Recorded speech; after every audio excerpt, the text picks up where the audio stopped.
Companies are hiring more and more content creators, and the demand for this job is huge. So how to get a job as a full-time content creator? Do you need a lot of experience? And how big of a salary can you expect? Hi, my name is Jacob and I've been working as a digital content creator since 2017. In today's video, I'll be giving you the best tips on how to become the best candidate while applying for this job. At the end, I'm also going to give you a secret that nobody really talks about, that will increase your application's performance by 10 times. So definitely keep watching until the end. Firstly, where can you find a job? The best places are LinkedIn, Indeed, Reed, all total jobs. I recommend LinkedIn specifically because you can directly talk to people that already worked at the company, ask the questions that you might have, see how big the team is, and generally get a feel of what kind of people work at the company.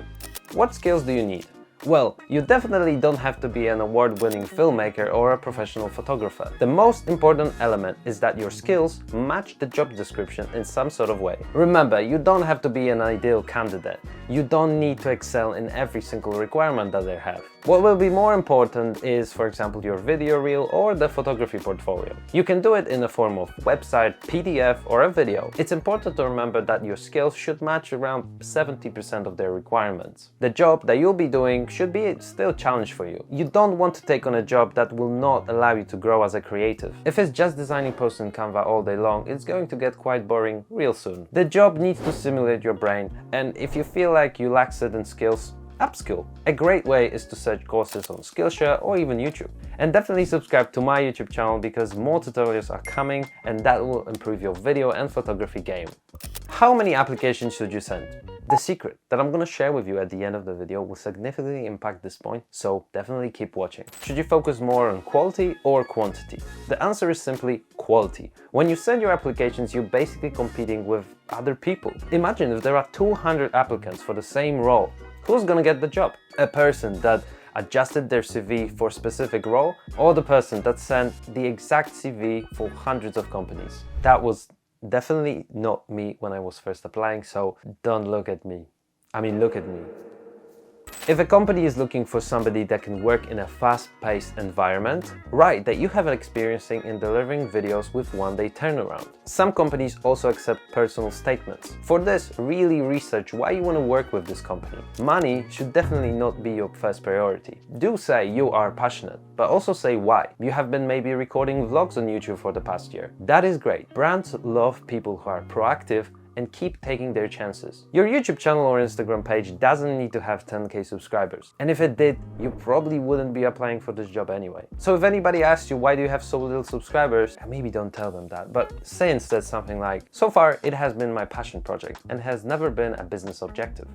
How to keep up your motivation even if you have sent large numbers of great applications. Definitely don't get discouraged if the company doesn't reply. They have hundreds of CVs every single day to go through. It's also essential to follow up, and later you'll learn why. However, if they give you thanks for your application but you're unsuccessful at this time answer, don't worry and don't get discouraged. Even a slightest element in your application could change the success rate of your application. After applying for literally hundreds of jobs, I realized that some requirements are set in stone. So if they ask you about your salary expectations and you don't fit their preferences, you will get disqualified quite immediately. It's really simple as that. But don't be afraid to showcase who you really are. Don't try to fit in because later it will backfire on you and you will hate where you work. And that's not the target. On top of that, don't lie on your CV because during the interview you might be asked difficult questions that would be based around your experiences. So be prepared to really know your examples in and out. Okay, so salary-wise, what can you expect? This is of course very subjective. Of course, depending on experience, it can range anywhere from 20k to 50k and above.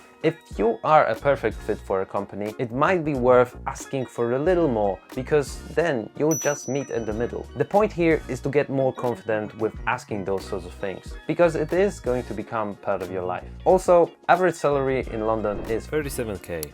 Okay, and now for the secret that all of you have been waiting for. If you really want to get noticed and 10x your application, you need to do this. When I came to London, I really wanted to work in this one company that produced electric motors for bikes. I didn't get an interview with a recruiter, but even better, I got invited straight for an interview with the CEO. I was able to get that interview because I made a bespoke video for their company explaining why I want to work with them, what value I can bring, and why they should hire me specifically. It wasn't easy. It took me 3 hours to record 30 seconds of myself talking in front of the camera because I wanted to appear confident but not too cocky. This secret ingredient is gonna give you the edge over the other applicants. But please remember, it's essential that this video is of high quality. In this dedicated visual CV, you can include the best pieces of your work, parts of your video reel, photos, etc.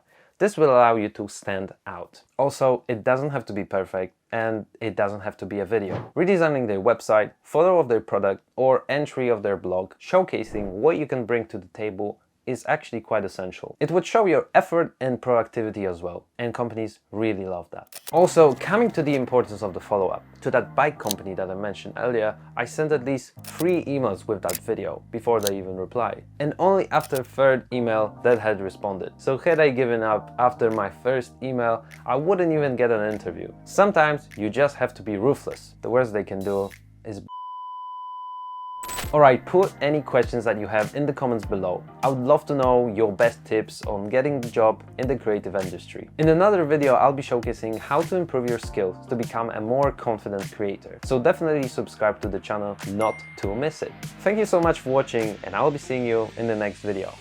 Bye.